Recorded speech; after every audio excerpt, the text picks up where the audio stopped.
예수만 바라보세, 예수만 생각하세. 이사야는 메시아 영광을 그려놓았는데요, 침례 요한은 이사야에 나타난 메시아 영광을 밤낮으로 연구를 했답니다. 밤낮으로. 그래서 아시는 것처럼 침례 요한은 이사야서를 통해 증거된 메시아의 영광을 밤낮으로 바라보다가, 여러분 그 다음 혹시 공백을 메꿀 단어 기억납니까? 예, 자아를 잃어버렸다.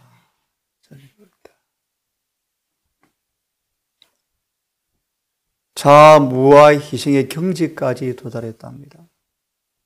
우리 친구들은 잘 아시죠?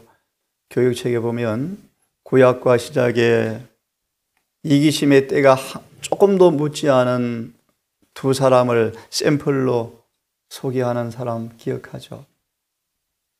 요나단과 침례 요한. 하나님의 은혜의 무한한 심연의 자신이 담겨짐으로 이기심이 송두리째 사라져버린 두 사람, 요나단과 침례 요한.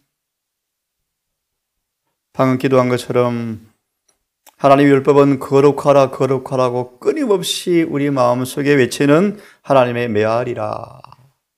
거룩하라 거룩하라. 내가 거룩하니 너희도 거룩하라. 누가 19장 1절의 주석의 말씀처럼 거룩함은 율법과 하나님과 조화되어지고 일치되는 것이다. 이것이 참된 회개, 거듭남의 증거라.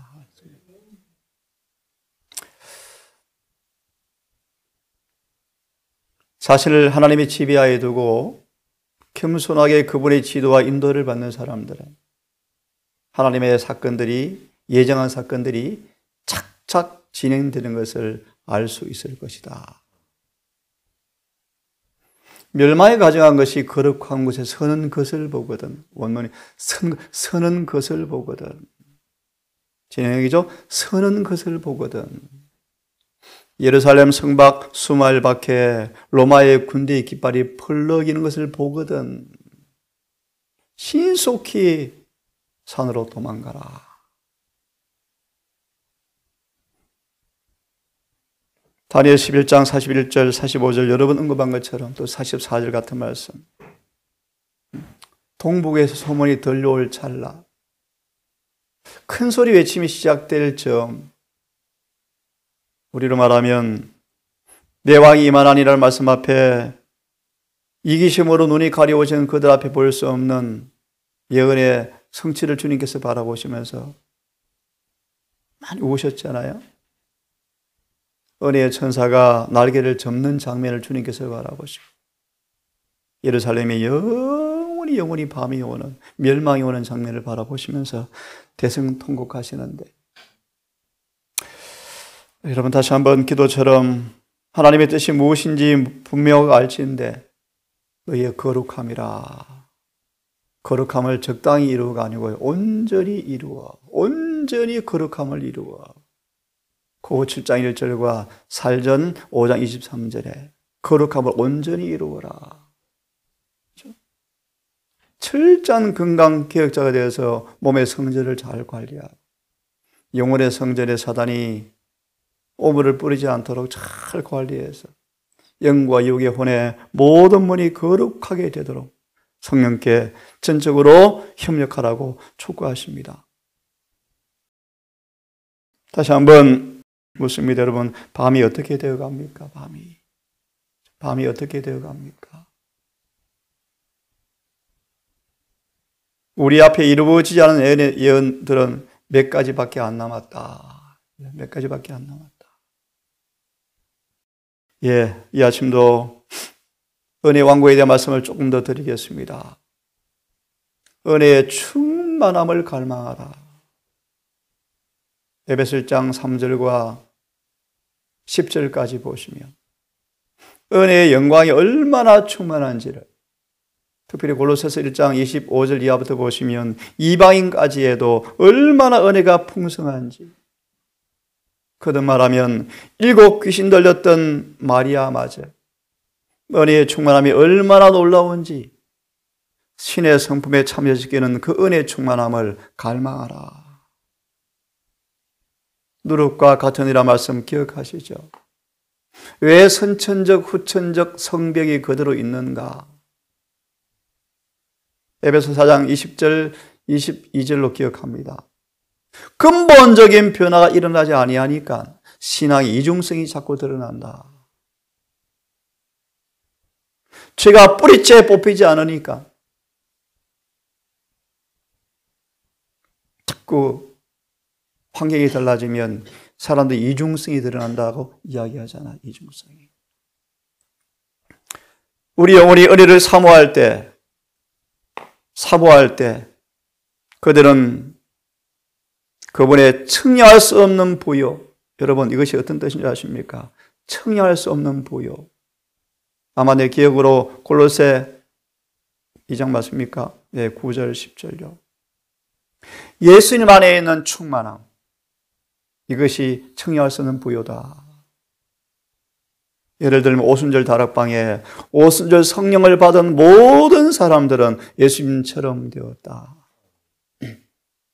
은혜의 충만함이죠.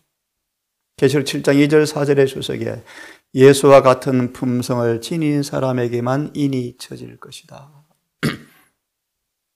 그제 공부 시간 말씀을 드렸죠. 심지어 남은 교회 설교자들마저도 십자가에서 현재, 과거, 미래자 다 용서해 주었고 십자가에서 구원이 완성되었다 라는 말도 안 되는 말을 하고 있는데 계시록 7장 1절 4절 주석에 타고난 특질은 변화되어야 함 이란 말씀 속에 이마에 인침을 받기 전까지는 나는 구원받았다, 구원 이루었다 그렇게 말하지 마라. 이마에 인침 받을 때만 이제 구원받았구나. 십자가에서 어디 구원이 다 이루어졌습니까? 그런 성경이 어디 있습니까, 여러분? 조사 심판은 하나님을 옹호하는 것, 우리를 변호해 주는 것, 물론 포함되어지지만 그 본질은 그것이 아니고요. 예복을 입은 사람들을 통해서만, 잘 들으십시오. 예복을 입은 사람들을 통해서만 하나님의 공의로우심과 그분의 품성이 옹호되어지고 예복을 입은 사람들만 과거의 모든 죄가 신원 도말되어지고 그 모든 죄값을 마귀한테 찾는 옹호가 이루어지는 것이지. 조사심판 때 예수를 믿노라 하지만 예복을 입지 않은 사람으로 판명되어지면 생명책에서 기록되었다 할지라도 지워지는 게 조사심판인데 심판이 면제되어서 복음이다. 이런 말이 어떻게 나옵니까, 이 교회가? 여러분 성경을 철저히 연구하셔야 돼요. 심판 때 기억하십니까? 하늘의 책이 펼쳐지고 주님을 믿노라 공언하는 사람들의 생애가 낱낱이 나타날 때 이곳저곳에 결함과 결점이 여전히 있는 사람을 가리켜서 인자의 살과 피를 먹지 않은 사람이구나. 은혜가 결핍되었구나.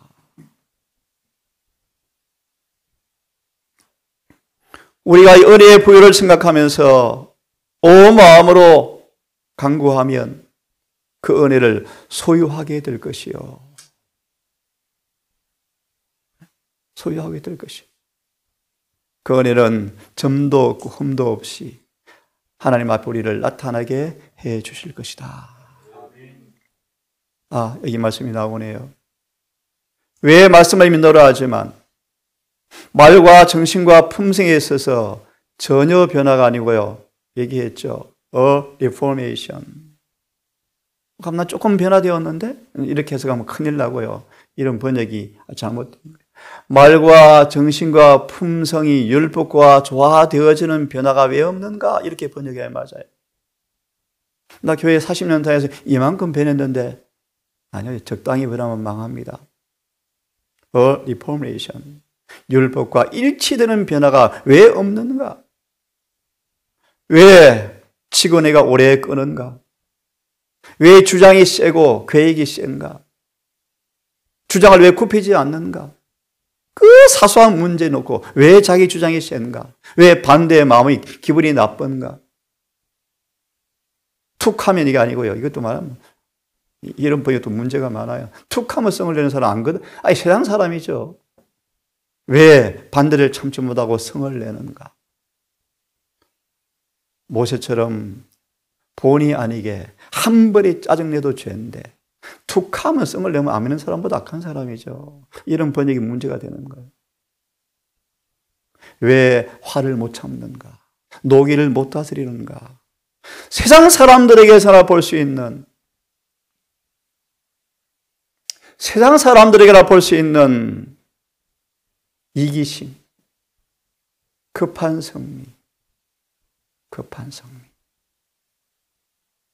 성급한 말, 재촉하는 것. 좀 너그러우세요. 좀 고치셔야 돼요. 좀 여유 있는 것. 왜 자만하고 선천적 못된 성격 그대로 가지고 있고 그 까닭은 거듭나지 못했다. 니고데모 175페이지 6페이지 말씀 어떻게 구원을 얻을 수 있는가? 두 마디만 소개합니다. 사상과 욕망까지 절겨 순종되고 있는가? 하나님이여 내가 주의 뜻 행하기 절기오니 주의 법인의 심중에 있나이다. 시편 40편 8절처럼 내 삶이 고백이 되고 있는가? 이것이 영생이다. 진리는 사람을 변화시키는 은혜를 포함하고 있는데 누룩이죠, 누룩. 진리 안에는 씨 속에 생명이 있는 것처럼 진리 안에 생명이 들어있죠. 진리 안에 예수의 품성이 들어있죠. 성경을 깊이 연구하면 사상이 바뀌나요? 바뀌죠. 생각이 바뀝니까? 바뀌죠. 생각이 깨끗해집니까? 깨끗해지죠. 예, 진리 안에는 누룩이 들어있죠. 누룩이. 그분의 의가 들어있고 능력이 들어있고 그분의 생명이 들어있고 예수의 사상과 생각이 들어있죠. 그래서 진리를 안다 말이 의미는 예수의 생각을 안다는 것입니다. 진리가 누룩을 마음속에 간직하고 있지 않다. 참 중요한 말씀이에요. 진리는 땅에 덮여서 묻혀야 되는데요. 머리로만 왔다 갔다 하니까 히브리 4장에 믿음이 부합하지 못한 연고라. 쉽게 말하면 진리는 믿음이 있어야 그 진리가 내 안에 효과를 발휘하는데 믿음이 없으니까 진리가 그냥 머리로 만들고 그냥 가는 거예요. 진리가 노릇처럼 작용하려면 다시 은혜가 경험되려면 진리 안에 있는 그분의 의가 생명의 사상의 품성이 내 것이 되려면 작용할 기회가 있어야 되는데 작용할 기회가 없는 거예요.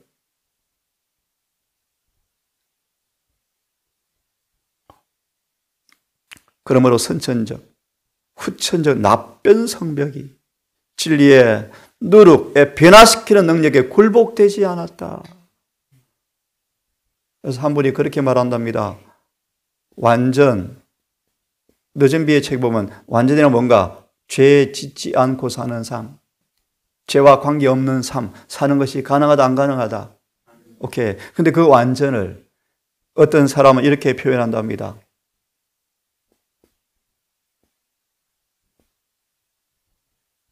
희망 고문시키는 사람이다. 와, 완전 희망을 주는데 뭐한다? 고문하는 사람들이다. 안 될 걸 뻔한데 거짓된 희망 주어서 신앙 생고생 시키는 사람이라고 공격한다. 희망 고문이 아니고요. 에베소 1장 3절 6절의 수석에 절대적 믿음과 성령이 임하시면 아멘이.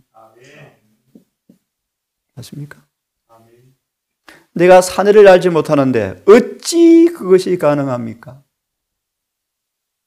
은혜 받은 마리아야, 은혜를 입은 마리아야, 성령이 임하시고 하나님의 손이 너를 덮으시리니 나실 바 그분은 하나님의 아들이라 일컬음 받을 것이요. 이어서 여인은 고백하기를 하나님은 전능하시고 불가능이 없는 분이시니 저는 주의 계집종에 불과하오니 말씀대로 이루어지다 하며 천사는 떠나고 임신했더라, 잉태되었더라.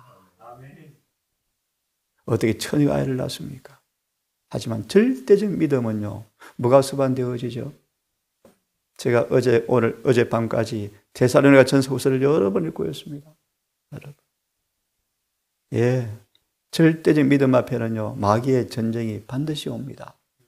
시험이 반드시 옵니다. 강렬한 투정이 옵니다. 마리아는 목숨을 내놔야 돼요. 처녀가 임신하면 돌에 맞아 죽어요. 출교시키죠, 출교시키죠. 마리아는 하나님의 약속을 믿는 믿음 앞에 희생은 각오해야 되나요? 절대적 믿음은 핍박을 각오하셔야 돼요, 여러분. 예, 돌아옵니다. 여러분, 예수님처럼 되기 원하십니까? 그러면 은혜의 충만을 구하라. 우리 자신을 은혜에 복종하여 그 은혜를 주신 놀라운 뜻을 우리 안에 이루도록 하나님과 협력하라. 그럼 은혜가 그 일을 이루실 것이다. 예수님 예루살렘 성에 왜 입성하십니까? 이제 은혜 왕국을 드디어 하려고요. 효력을 발생시키려고요. 창세전에 세워놓았던 구속의 경륜 속에서 인간의 마음속에 사단이 쫓겨가고 자아가 퇴위되어지고 의와 은혜와 평강의 진리가 그분의 품성이 지배하는 은혜 왕국을 효력을 발휘하려고 십자 앞으로 나아가시는데 이러한 제자마다 헛된 영광 앞에 쏘가 있는 거 보십시오. 예를 듭시다. 이 교회가 큰 소리 외침을 위해서 기도하고 있는데 충격적인 사실은 이름비도 제대로 못 받고 있으면서 기도해 본들 이사야 58장 1절 4절의 조석처럼 하나님께 응답이 없을 거예요.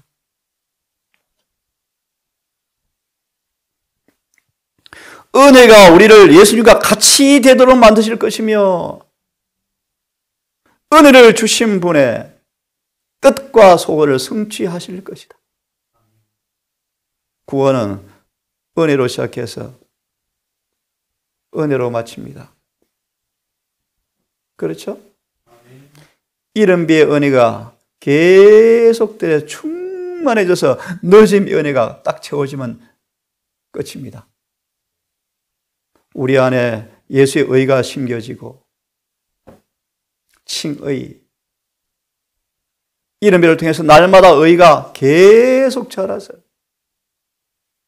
삶을 살수록 왜 그렇게 사람들이 변합니까? 라는 것처럼 점점 더 깊이 변해서 죄 한 번 짓다가 7번 짓다가 6번 짓는다 그런 뜻이 아니고 여러분 사랑이 더 깊어져 가고 오래 참음이 더 깊어져 가고 인내가 더 깊어져 간다 뜻이 이른비의 경험이라는 뜻입니다. 여러분 동사가 10번 넘어졌는데 올해는 3번 넘어졌네요. 물론 그것도 의미가 있지만 그걸 넘어 본질적으로 칭의를 받은 그 의가 점점 자란다 뜻입니다. 의가 자라간다 뜻입니다. 의가. 그리하여 이 의가 우리의 전 품성으로 영원한 의로 고정되어질 때 은혜가 봉함하죠. 봉함. 인쳐버리죠. 고정해버리죠. 이게 늦은비 성령이에요.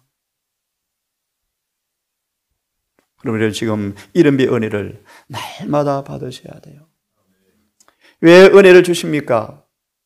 더 이상 죄를 섬기지 않고 의의 종이 되도록 하기 위해서 죄로부터 해방되어서 더 이상 죄가 우리를 지배하지 못하도록 하고 이 땅에서 예수님처럼 되도록 하기 위해서 은혜를 주신다. 은혜 목적이 분명합니까?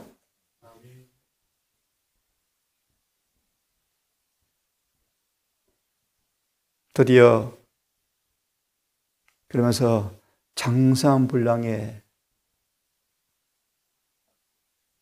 빌립보 1장 몇 절이죠? 21절. 그죠? 바울은 끊임없이 계속되는 가난과 계속되는 가난과 핍박의 투쟁의 연속이었다. 이런 과정을 통하여 바울은 장사한불량에 도달하였다. 이것이 은혜의 목적이에요. 그러므로 은혜를 뭐 하지 말라고요? 헛되이 받지 말라.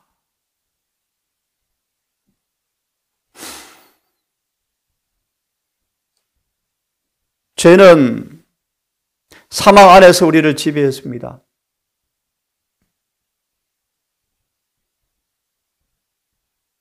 모세가 범죄했을 때 그의 시체를 사단이 와서 앉아서 내 거라라고 딱 이렇게 주장하려고 그랬다. 그런 뜻이에요. 죄를 지은 모세는 사망의 종이 되었다. 지배를 받는다. 그렇죠? 하지만 은혜도 또한 의로 말미암아 우리를 통치하면 우리가 영생에 이른다. 왜냐하면 은혜 아래에 있기 때문에, 은혜의 지배를 받기 때문에, 은혜의 통치를 받기 때문에 죄가 그들을 주관할 수가 없다. 로마서 5장 몇 절이죠? 21절. 은혜가 의로 지배하는 사람만 영생 얻는다. 은혜를 왜 주었습니까? 에베소 4장의 말씀이요. 온전케 하려고요. 온전케. 우리를 온전케 하려고요. 하나님의 표준에 온전히 이르게 하려고. 하나님의 표준이 무엇입니까? 하나님의 표준이 뭐죠? 예. 두 가지로 말합니다. 십계명과 예수의 생애요. 이것이 표준이에요. 표준. 말라기 3장 1절. 가난한 사람 표준, 부자 표준 따로 있는 것이 아니고 모든 사람의 표준은 똑같습니까? 하나님의 율법, 예수님처럼. 예수님처럼 된다는 말의 의미를 또 혹시 오해할까 봐 설명을 드립니다. 우리 예수님과 동일할 수는 없다. 예, 동일할 수 없죠. 국화와 장미와 이 꽃은 다 완전해요. 빨간 장미도 빨간 색깔이 다양해요. 하지만 다 완전해요. 의미가 뭐냐 하면 다 의로운데 예수님의 그 의의 깊이는 우리는 끊임없이 닮아갑니까? 그런데 의요. 조금도 어둠이 없어요. 근데 의의 질과 양과 깊이와 높이는 우리 모두가 다 달라요. 맞나요? 다 너무너무 사랑스러운데 이 사람은 더 사랑스럽고 더 사랑스럽고 온유의 깊이와 넓이 높이가 다 차이가 난다는 것입니다. 하지만 그의 근본은 다 누구한테 받은 거예요? 우리 고결이 얼마나 말을 얌전하게 해요. 고결이 어린 아이에서 어린 아이 그 조건 하에서 참 얘가 이쁘다. 온전히죠. 그죠? 예수께 받은 의요. 이해하셨죠? 은혜의 목적은 온전에 이르게 하고 완전하게 되는 데 있다. 우리가 왜냐하면 다 하나님을 아는 것과 믿는 일을 뭐 하라고요? 하나가 되어서. 빌립보 4장 13절이죠. 온전한 사람을 이루어서 장사한 분량에 이르도록 세우도록 하기 위해서 은혜를 주신다. 아무도 절망하지 말라. 죄가 많은 많을수록 은혜는 더 크다. 그렇죠? 품새의 결함이 더 많은 아이들을 하나님이 사랑하신다. 그 말의 의미는 그런 아이들까지도 하나님께서 변화시키기 때문인데요. 각 사람에게 은혜를 왜 주시는가? 죄가 지배했던 것처럼 은혜가 그 마음을 지배하여 모든 죄의 권세를 물리치고 죄가 더 이상 주관하지 못하게 하기 위해서 각 사람에게 은혜를 주신다. 어떻게 주십니까? 목사로, 선지자로, 사도로, 선교사로. 아직도 죄가 우리를 지배한다면 뭐가 잘못입니까? 은혜가 부족합니까? 아니죠. 은혜는 풍족한데 무엇이 문제일까요? 우리가 은혜가 우리 안에 마음껏 역사하도록 우리가 허용하지 않기 때문이죠. 은혜를 헛되이 받기 때문이죠. 헛되이. 은혜를 헛되게 받으니까 여전히 우리가 죄가 우리를 지배하고요. 여기 한번 같이 읽어보겠습니까? 시작. 만일 은혜가 신자들로 하여금 그리스도의 장사한 분량에 충만한 온전한 사람을 이루도록 성장시키지 못한다면 그는 하나님의 은혜를 헛되이 받고 있는 것이다. 누가 13장으로 기억합니다. 어찌 땅만 버리겠느냐 찍어버리라 라는 선고가 내리고 있다. 무슨 뜻이죠? 하나님 이스라엘을 애굽에서 뽑아서 가나안의 기름진 땅으로 옮겨 심었는데 열매는 안 맺고 또 덜푸들을 맺으면서 땅만 차지하고 있는 거예요. 예수께서 53년을 두루 파고 걸음을 주었는데도 불구하고 오늘 말씀처럼 이제 왕이 임하시는 마지막 순간인데 여전히 열매가 없어서 농부가 땅 아깝다, 이 나무 파려고 새로 심자. 농부 지기가 주인님 1년만 더 참아주십시오. 예수님의 기도죠. 그 다음 마지막 만단, 이 음성을 바란 독자, 이 음성을 듣는 독자들이요, 오늘도 이 음성이 지금 바래지고 있는데 심각해 보여요. 우리가 한 땅을 차지하면서 은혜를 받고 있는데 열매를 맺고 있는가? 불언간 어찌 땅만 버리겠는가? 찍어버리라는 선고가 내릴 때가 멀지 않았어요. 이 남은 교회가 엄청난 은혜를 받고 있는데, 초계문집 흑단으로 만든 정육명체 상자 기억하죠? 이렇게 놀란 값진 보화가 있는데 이 값진 보화를 거듭나지 못한 신학자를 통하여 자꾸 때를 묻히고 먼지를 묻혀서 그 빛깔이 희미해지도록 만들고, 또요 세상에 개신교 신화를 가져와서 섞어버리고, 또요 상자를 엎어서 흩어버리고요. 형국이 된 거예요. 이런 형국이 된 거예요. 그래서 이사야 60장 2절의 주석에 예수님 초림 때처럼 진리가 거의 들리지 않고 희미하게 소수의 사람을 통하여 진리가 간간히 들리고 있었다. 그때 예수께서 때가 참이 오셨는데 진리를 받을 만한 사람들이 아무도 없더라. 요한복음 1장. 지금 재림교회가 곧바른 기별, 라오디게아 교회의 기별이 없어요. 평범한 교훈, 감동 주는 설교는 많은데 재림을 준비시키는 예리한 진리가 없어요. 이 은혜를 마음에 역사하도록 허용만 하면 은혜는 반드시 목적을 달성한다. 영혼의 구원, 죄와 권세로부터의 구원, 생의 의의 지배, 장사불량에 이르는 그 일을 은혜는 반드시 헛되이 받지 아니하면 달성한다. 특별히 여러분, 의가 지배하는 사람, 로마서 6장의 세 단어 기억하시죠 여러분? 하나님의 종, 의의 종, 순종의 종. 이것이 거듭나면 오늘 말씀을 마무리하고요, 내일부터는 시대상 본문을 보겠습니다. 여러분, 이 은혜의 왕국이 우리 안에 건설되어져야 합니다. 그래야 영광의 왕국을 맞이할 수 있어요. 내 왕이 임하나니. 예수님은 대선통곡하셔요. 그분은 무참하게 십자가 죽으심으로 끝을 낼 텐데, 그와 동시에 유대 교회도 끝날 거예요. 왜요? 은혜를 멸시하고 살아왔거든요. 기도합시다. 하늘에 계신 아버지, 너무나 분명한 주님의 뜻을 우리가 알게 되었고, 하나님의 은혜가 무엇인가도 알게 되었고,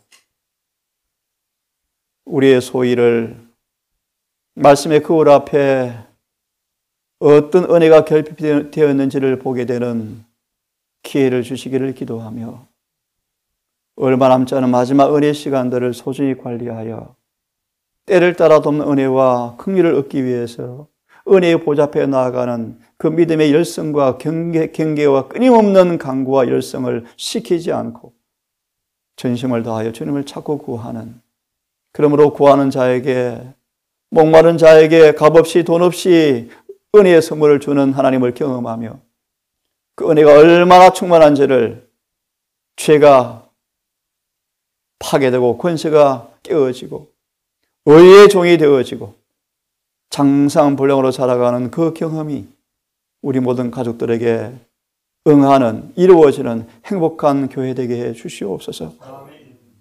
아버지, 기도합니다.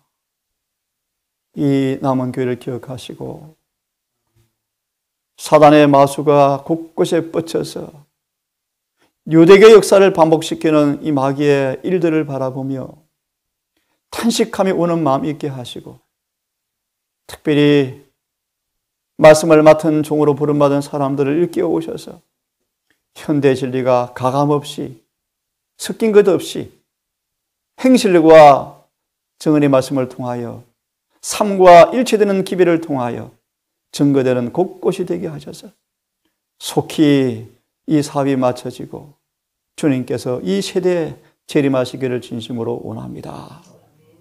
오늘도 한날이 시작이 되어집니다. 주님, 이 한날도 은혜에 부합하여 살기를 결심합니다. 우리의 시선을, 우리의 마음을 땅에 치심치 말고 메어지지 않게 하시고 하늘의 사물에 습관적으로 길들이게 하셔서 오늘 은혜가 우리를 주장하는 하루가 되게 해 주시옵소서.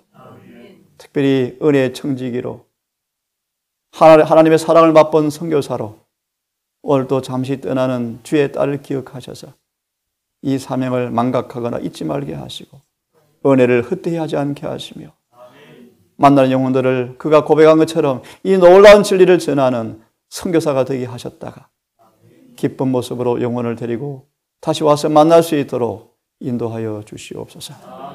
예수님 이름으로 간절히 기도드리옵나이다.